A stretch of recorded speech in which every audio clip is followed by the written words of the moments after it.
and the code should tell us. This is the same code. The only difference was there's NumPy arrays. So let's look at it. So we create our number of rows, number of points, number of steps, all based from the parameters that we imported here. That's how it works. We create our linspace array. Remember, we want our x values. Linspace, that should be fast. Dense, that's the density or the temperature field, is just started with zeros. The way the algorithm works is that you have a density field, you compute the next density field or temperature field. I'm going to use them interchangeable. So I need 2 arrays. So here's another one. And then this is the initial condition. This creates that 4-peak shape, basically simulating a stove. But that's all that this does. It looks a little bit cryptic, but that's what it does. It sets up the initial condition. And then if there's graphics, it plots it, but we switch that off. Then we have to compute the right-hand side of our equation. We did that with this stencil where we have find the differences. So we need just for each point ij at each time step s, we need to figure out what is the difference for each point. And that we put that difference in another array called for Laplace. And then we go over each element, and we use that Laplacian to compute the next density. Once we've got the next density in the next loop, density and next density should be interchanged. So this is a next density should become the actual density. And so that we can do that in Python, we can just swap two variables by saying dense, comma, dense next is dense, next, comma, dense. This actually works. At some point you stop thinking about this, why this works and why it doesn't override things, or this works. That's the beauty of Python. Swaps the two. And then we go on to the next time. So it's not much different than our lists. It's for some reason slower, although people might have said it should be faster now, it's NumPy. And the trick of it is that the code hasn't changed. It's still full of loops. It's still full of indices. It's still full of lines of code. And that matters. So Python isn't slow because it's Python, and NumPy isn't fast because it's NumPy. There's reasons for this. So the cause of this, what we can call Python overhead, it's doing the same computation, right? So if you think about it that way, why is it even slower? It's doing the same thing. Is because of its interpreted and dynamic nature. So yes, we're using NumPy arrays, but it's still Python. It's just a loop over. So what Python does when it executes is it takes a line of code and it interprets it, then it evaluates it, it calls whatever functions there are, and then goes to the next line of code and does the same thing. If there's a loop, it goes back to that line of code and reinterprets it. There are slight optimizations they can do, but that's essentially the case. Because the reason it has to do that, it's dynamic.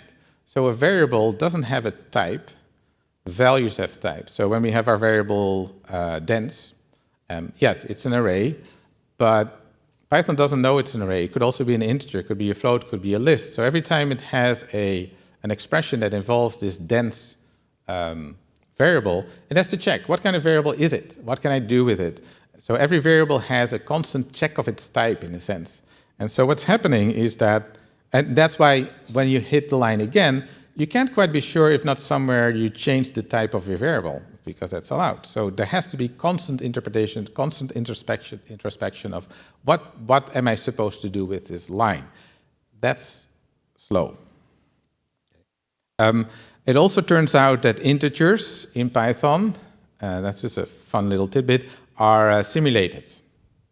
They are not 32-bit integers. They don't map onto your architecture. They can be arbitrarily long, which is convenient. You don't have to worry in Python whether you're running out of integers. But it also means that the way you update an integer is in software. And that is slower than in hardware. So that's why our for loops also had some signature in the profile. So let's go on the code one more time. So imagine what happens here. So we have a whole loop in time. We have a loop in x dimension and y dimension, or y and x, depending on how you want to look at it. And this line Laplace has to be interpreted every time it hits it. So if it's a 500 by 500 grid, then that's, what is it, 250,000 times of interpreting this line. Not only that, once it's interpreted, it goes, okay, so this is a NumPy array. We are going to call the indexing function and find the ith row. That's a call to NumPy. So that's a function call. It doesn't, right? So it has to call functions here. But what happens once the functions calls are gone, it has retrieved this, this floating point in this case, and now it's just a float. Now it's just a float, and it can add to floats, but that again is something that Python has to go, okay, what is dense I plus 1j really, and can I add it to another dense I minus 1j? Constant checking, okay? Because it could be something else. It could now become a list, and if it's a list, it has to do something different. So there's a lot of work in interpreting what has to happen, which is not what happens when you have compiled language. In compiled languages, all that interpretation is happening once, and then it's coded into machine language. It knows that it's always a float. It knows it always has the same operations to do. That's where, and that's what you lose in this dynamic interpreted language. Of course, the same is happening in the other loop, and we have our ranges where we have our updates of integers. So there's a lot of opportunities of slowness. And in fact, the reason that it's slower is that we call NumPy functions. So those are external to Python, and those have a slightly bigger overhead than just, let's call it native Python. Because Python knows what it's doing, but it can't quite be sure what this NumPy package is doing, so it's just calling its function. So it's actually worse because of that. Does it make sense? Questions? This is why we're in trouble, okay? Right. Obviously, there's a way out because I'm still here.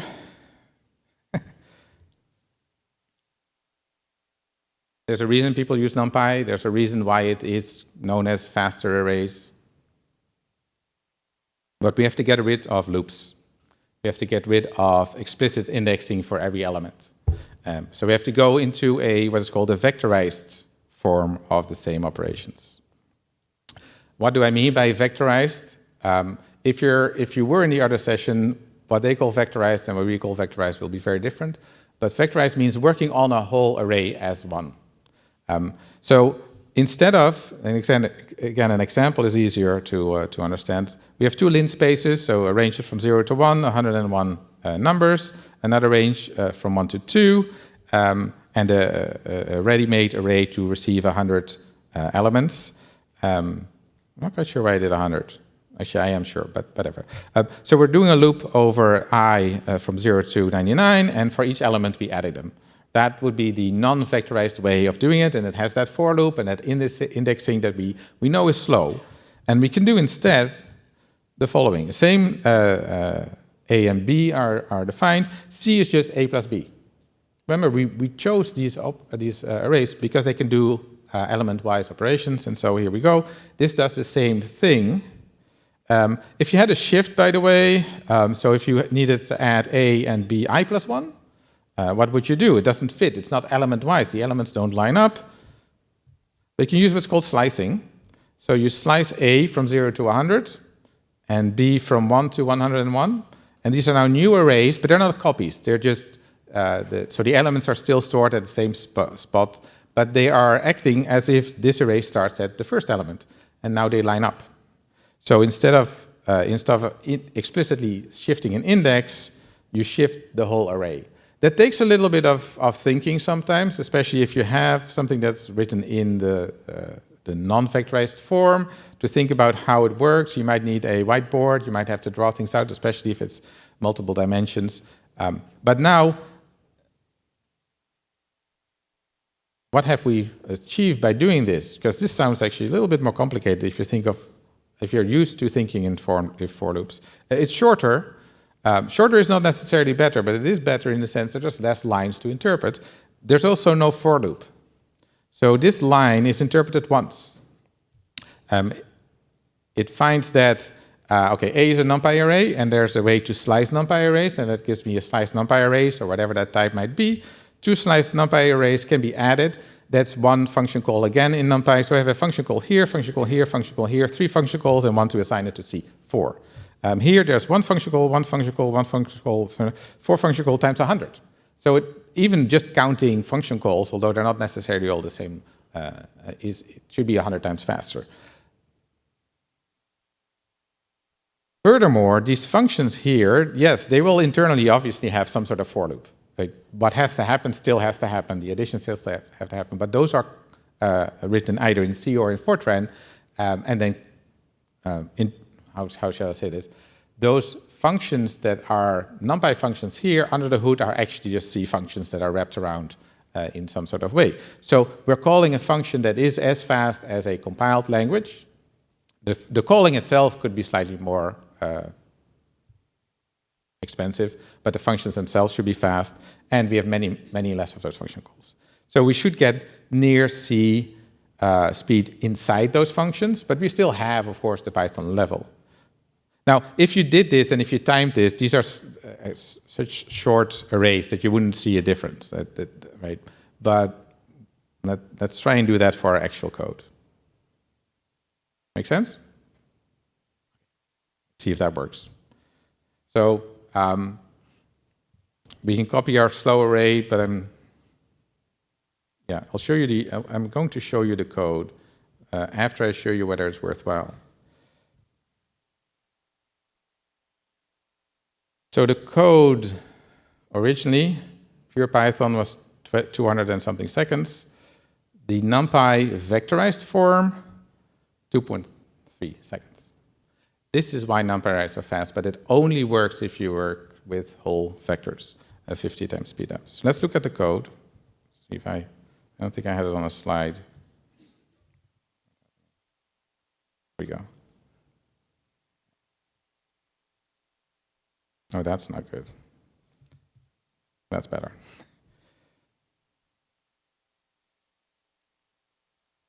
So if you weren't following along or you came in later, you can copy the HPC code directory.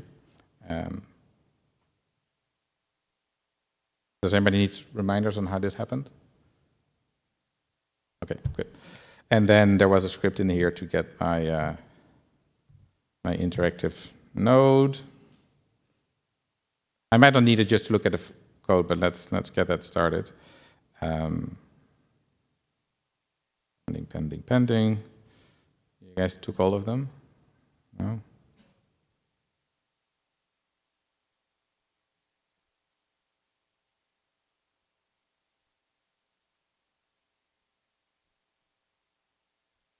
Okay, so we're in this this node, and then there's an activate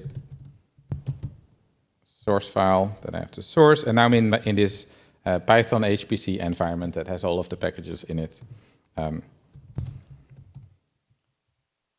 Make this a little bit.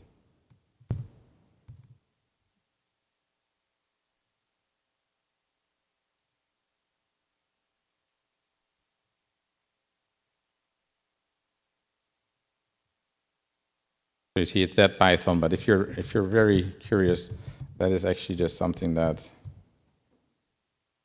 That's the Python. In here is a bunch of files. NumPy, it is here. So let's see, time, Python, diff to d Python NumPy. Let's see if it's indeed, if I wasn't lying.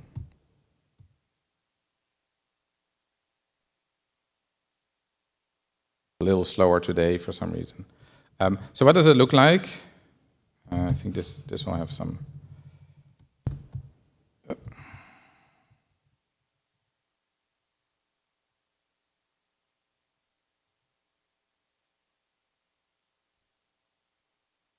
The only thing you can't read are the comments. Those are the things that you should be able to read, but in any case. So let's look at this. Same idea of having x and y as linspaces and zeros initially. I didn't bother vectorizing the initial condition stuff. You can if you want to try that. But this is what happens in the computation of the Laplacian. Remember, we had two nested I and j loops with indices. Here are all these slices. And so it is I still find I usually need like pen or paper or something to see how should I shift my array so that the right things line up. But there's one whole array that is shifted up and one that's shifted down and one that's shifted left and one that's shifted right. And those are then added to give you the Laplacian, and then we subtract the actual thing. So one of the things that happens here, of course, is that when we shift our arrays, we could run off the edge of the array. But what's nice about this particular application is that we had boundary conditions that everything should be 0 on the boundary. So the only thing that we have to change is the inner part. So we just want to update the inner part anyway. So we're computing just the Laplacian of the inner part, and we can then shift it by 1, and we're still inside the right range. So that's all of those things you do have to keep in mind when you're trying to express a stencil in vectorized form. But we've done that here, so that's what's done here. And then I'm adding the Laplacian to the next density. A nice trick to make sure you're not allocating a whole new array of densities with NumPy arrays is to use this slicing operation again. So this has the same effect as if I didn't have colon, comma, colon. In terms of the net effect, but it would mean something different to Python. It means create a temporary NumPy array, and then call that NumPy array dense next, and whatever wasn't dense next now has to be deallocated. And so that is a slight optimization, but it's not the main part of the speedup. So both loops, both ij loops are gone. The interpretation only has to happen once per line per time step, and that's what happened. The rest is pretty much the same. Graphics, yeah, it's all the same.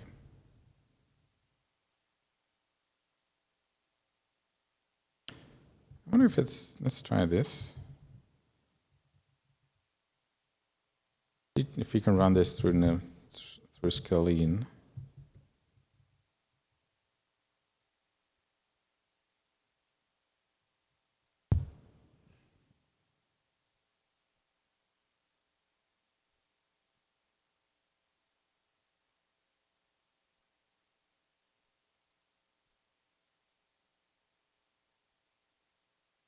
That means.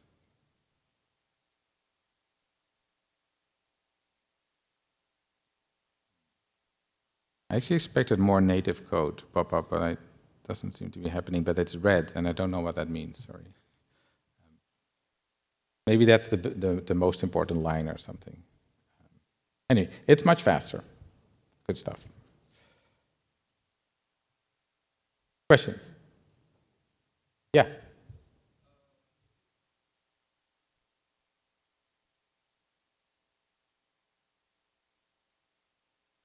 That's a good question, and we'll actually get to that, if that would be possible. The short answer is no. The longer answer is sometimes a little bit maybe.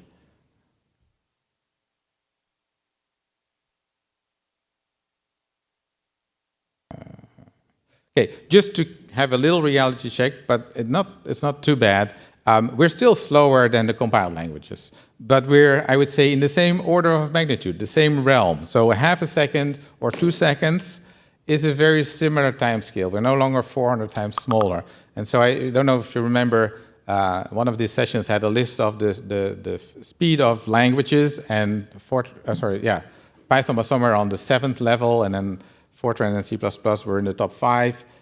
This kind of puts us in the top 10. Not too bad. So sometimes this is all you need. Sometimes the flexibility that you need from your application and the speed by which you need things to be done, this could be fine. Your HPC staff might still say no, that's inefficient, and they're right a little bit, but are they inefficient, or do they just want more of your time? So sometimes this is good enough.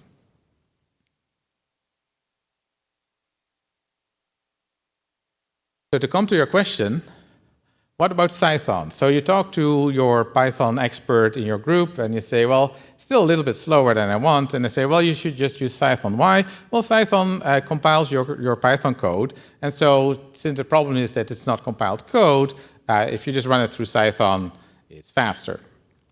So I did that for you because it's kind of tricky to make this work. You basically have to take your function, create it as if it's a package, compile it, put it into something that is effectively a Python package that you import then.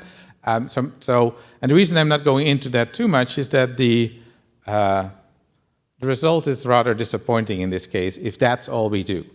So I've got a make file that can create this Python compiled version for you. It needs a setup file. Obviously, something has to happen to compile things. And when you run it, and this is almost pure noise, that the difference here, it's essentially equally fast. So what's nice about Python is it does compile this code. It makes it into a dynamic library that then becomes a package that we can import into Python that looks just like what we do with NumPy. And all valid Python, or virtually all valid Python, is understood by this Python compiler. And typically what people do is you develop a package, it's in Python, now you need the speed once you want to actually publish it, and you convert it into Python, and then you get your speed. But it's still Python. So if we do nothing else but compile it through Python, what does this package have to do? What does our main function have to do if it still has to go through those loops? If it were loops, it still has to go through, or if we had our NumPy version, which I think is what I used here, what the code says that has to compile, the code says, call a NumPy function. So it calls the NumPy function. It has to do exactly what the code says. It can't cheat. It can't go, oh, you mean a NumPy function, but you really mean... No, you're calling NumPy, it will call NumPy for you. So because it's still Python, it has to do all the things that Python would do. It has to do its garbage collection, range checking, reference counting, checking of types. All those things still have to happen. So the only way to get around it and compile your Python code is to stop being pure Python. There's ways to add Python-specific code that says, this is the type of your variable, or there's a bunch of things you can do. Once you've set those things, it's no longer pure Python, so that's why I'm kind of trying to not include it here too much, but that's what you have to do. So you can take your Python code, make it more like a compiled language by being specific about types, the functions, what they take, what they can't take, and there's some other things you can do, and then you could see an improvement. But it's a bit annoying because you have to take your code and change it and then make it into a package.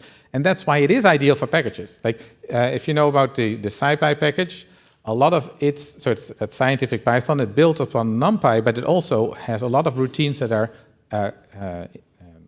Pythonized, if that's a word. So the speed comes not just from using NumPy arrays, but also by having a lot of their functions being Python that then compiles.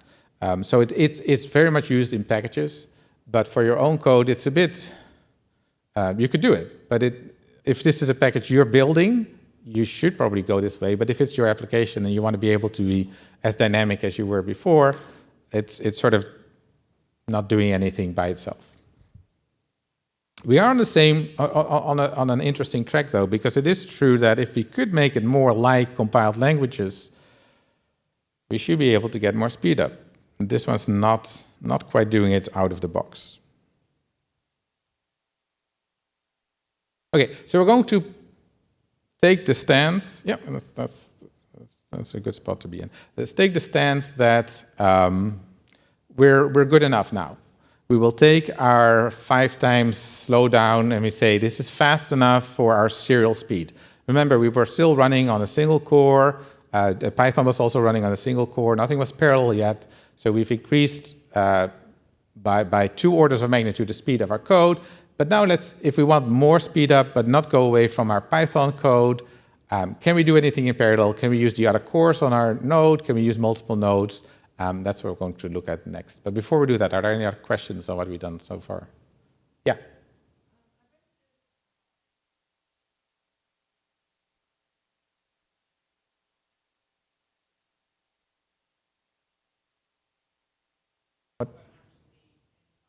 What was the name of? Codon? Oh. Yeah, so in print, I haven't tested it, but yeah, if it has to be as flexible as Python, there's certain things you could do, but what could happen, and I don't know if Codon does this, is you could have a compiler that checks at runtime what the types are, and sort of looks ahead and goes, okay, in this case, I don't have to check for every element. In theory, that can work, and we'll see in practice this can work as well, but I haven't tried that with Codon.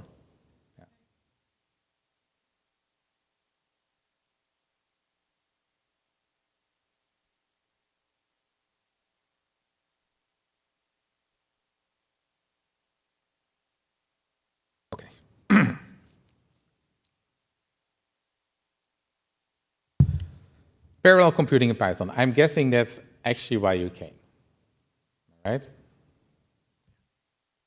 So now, this is Pandora's box. There are so many packages that promise you fantastic performance and parallelization, and they all have their use cases in which this will work, and this is why I stick to a particular example, so we can actually test them.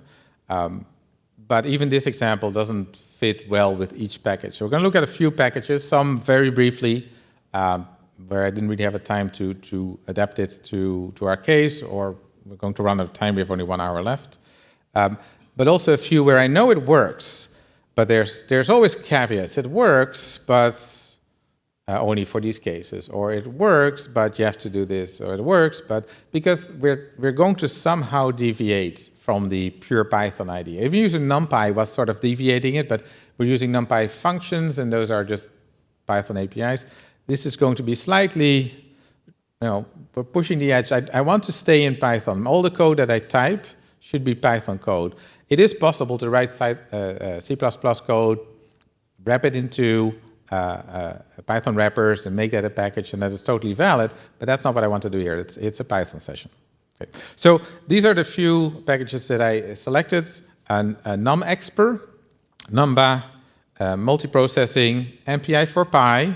Yes, MPI is back. Dask and Ray. I don't know why it says Ray and Dask. That's a copy paste. It should just say Ray.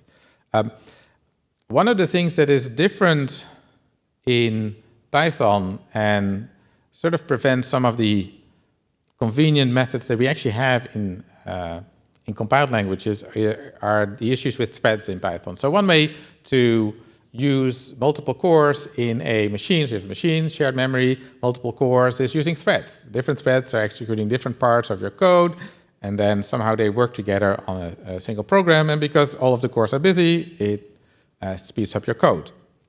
You have to figure out how those threads are doing what they're doing. So if you took the OpenMP track, you've seen simple things where you take a for loop and you say, well, they're all independent parts, so I can give different parts to different threads, and there's just a single directive that you give, and the OpenMP compiler does it for you, but it's doing a separation of the tasks for you and puts them in different threads that run at the same time. That doesn't really work in Python. There are threads in Python. They're very much like POSIX threads or C++ threads, if you've seen those, where you can give a thread a function and it will run while the other stuff of your Python code is running. But the while has an asterisk here, because there's a thing in at least the standard, the most common implementation of Python, so the one we're all using, and there's a thing called a global interpreter lock. And what that does is the interpreter of Python can only handle one line of code at a time in terms of interpreting it. So you can have a thread, say there's two threads, they each want to execute a line of code. Only one line of code is interpreted, the other one has to wait. Then the next line of code maybe of the other thread could be interpreted, but then the other thread is not being interpreted. Now, I'm saying interpreted for a reason. It's not necessarily executing it. So if it's a line of code that calls a NumPy function, once the interpretation part is done, the NumPy code could run off and continue. So there's ways to get around it in certain cases. But if you have pure Python code, it's the interpreter doing all the work. And so for real Python code, using threads means that, yes, they're running simultaneously, but not really. They're sort of taking turns. And of course, that destroys your speed up.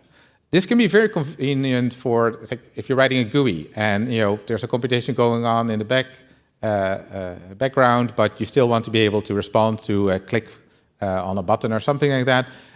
this kind of threading still is useful, even if it's not faster, but it doesn't really help us for computations. It also, another thing that we can do, things like OpenMP, is that the compilers, the C++ compiler, for the compilers will be able to, you will say, okay, this loop has to be parallelized. You can't latch onto a loop in Python. You can latch on to functions. We saw that with the add profile decorator. So you can latch on to functions, and we'll use that. But you can't do it for loops. And so a lot of these sort of convenience of using OpenMP to just get threads and get some speed up is not available for us in Python, which is a bit of a shame. And so we can't do OpenMP because we can't latch on to loops, and we can't utilize threads to get speed up, not in interpreted Python code anyway. So we're going to not do those. By the way, they're working on, there's plans to get rid of the global interpreter logs, so maybe if I give this talk in 1 or 2 years, it'll be different, but no, for now you're stuck with it, almost literally. I also want to very briefly just talk about GPUs. There's no time for me to look at how you would use GPUs. Of course you can. There's packages that use them. If you're using a package like a TensorFlow or Keras that computes or trains a neural network for you, it will run on the GPU. But that is a different way of working where that package does all the offloading for you. You don't really have to worry about that, and that becomes some sort of compiled CUDA or whatever it is in the backend. You don't worry about it. If you want to do your own GPU programming in Python, it's not that it's impossible, but you're still doing very similar things than other GPU programming. So if you've done some CUDA, if you look at CUDA, kind of looks like that, except there's a few packages that are making some headway in which you can almost take Python code and say run it on the GPUs, and NumPy is one way to do that. So I just want to give a shout out to the GPU capabilities NumPy, but we're not going there today. Sorry. Okay, the something package. Here's another package. NumExpr. It's old. That's to say, it's been around for a while. It's still maintained. It's my favorite one because it's cute and little. It does one thing and does it well.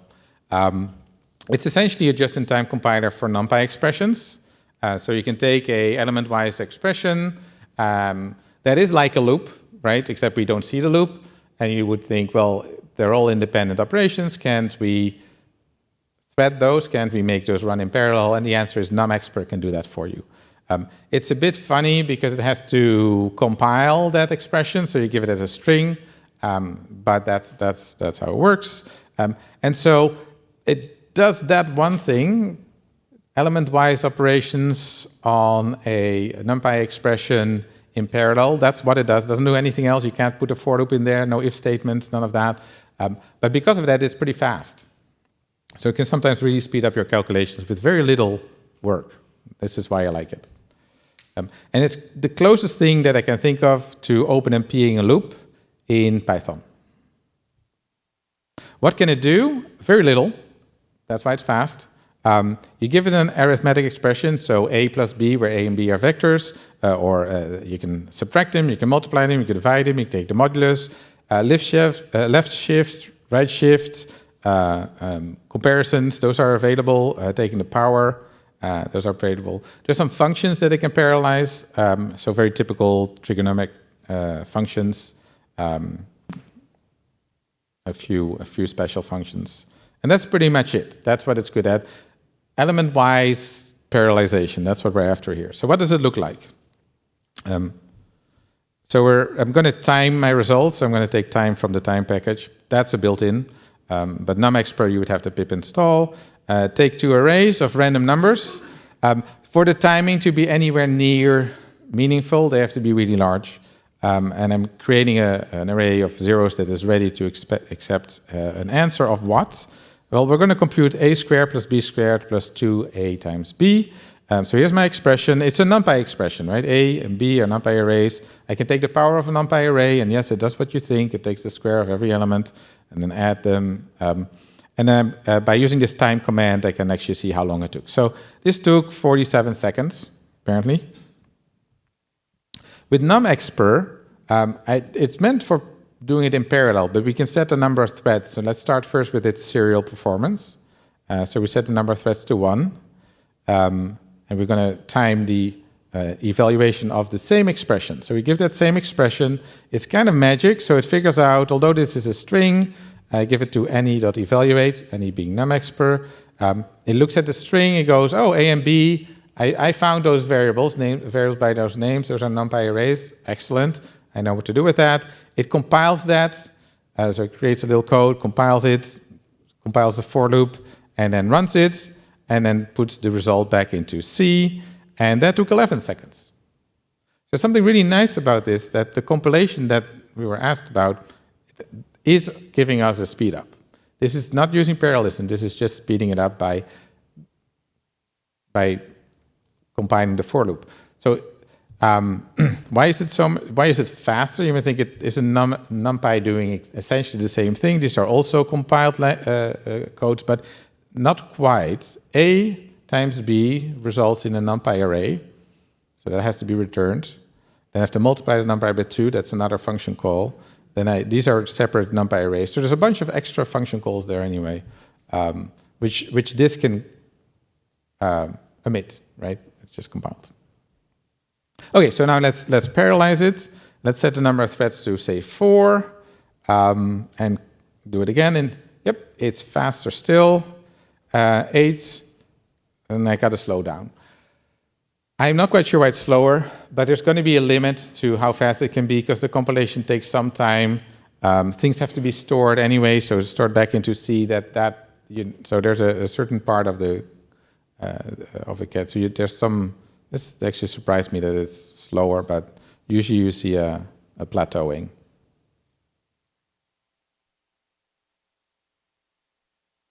Okay, so that's great. We've essentially open-MP'd the loop by saying parallelize this this NumPy expression, and it's fast. The compilation wasn't particularly slow because it only has to be able to do one thing. But because it only does one thing, there's some things it doesn't do, and one of the things it cannot do is slicing, and that's too bad because slicing is what we needed for our diffusion problem, right? We needed something that looks like the same density array shifted one way, shifted another way by doing slices.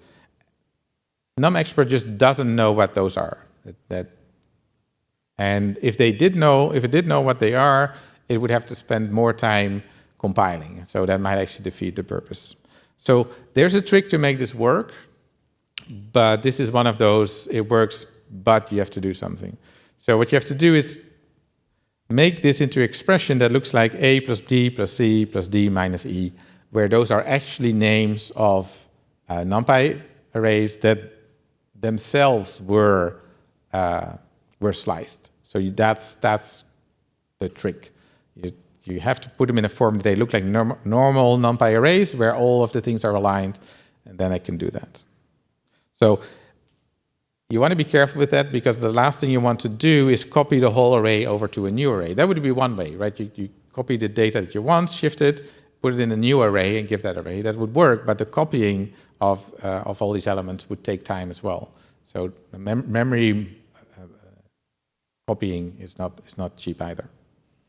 So you want to make sure you have a way to call these things as if they are a NumPy array, pointing to the same data but viewed differently. Now, if you were working in C, you would use pointers. When you're using in Python, under the hood there might still be pointers, but you'd have to look at every function call and see, is this creating a copy or is it just pointing to the same data? It can be a little tricky. So what we want is a view. If you do that, though, if you do that, one way to do it is is shown in the numexpr version of diff2d. You get a small speed up. So these extra things I had to put in did cost me somewhat. Now, if you increase the grid, you're probably going to get a better speed up, because the things that are costing us is creating these temporary objects, even if they pointed to the same data, and the compilation of the expression. But those are constants. If we increase the grid, then more time of the computation would be spent in the actual computation. So you'll actually see, if you try this out with a larger grid or a finer grid, you would actually get more speed up. I can pull it up.